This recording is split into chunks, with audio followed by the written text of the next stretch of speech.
আসসালামু আলাইকুম রহমতুল্লাহ। আশা করি আপনারা সবাই আল্লাহ পাক রাব্বুল আলামিনের রহমতে ভালো আছেন। আজকে আমরা দেখব আমাদের কম্পিউটার অথবা পিসিতে কিভাবে গুগল ক্রোমকে ইনস্টল করতে হয়।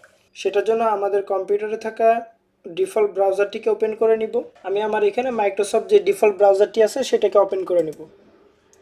এখন এখানে আমি google.com লিখে সার্চ দিব।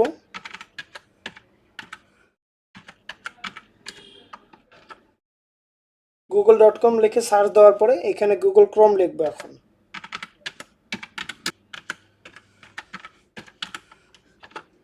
গুগল ক্রোম লিখে সার্চ দেওয়ার পরে আমাদের প্রথম যে ওয়েবসাইটটি এসেছে সেটাতে আমরা ক্লিক করব।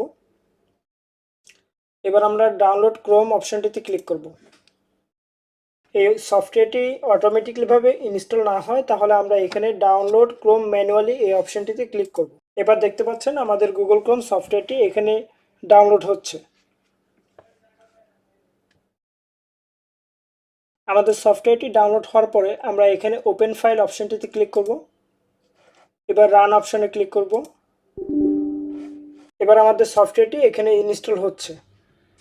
আমরা এইভাবেই আমাদের কম্পিউটার অথবা ল্যাপটপে গুগল ক্রোম সফটওয়্যারটিকে ইনস্টল করতে পারি।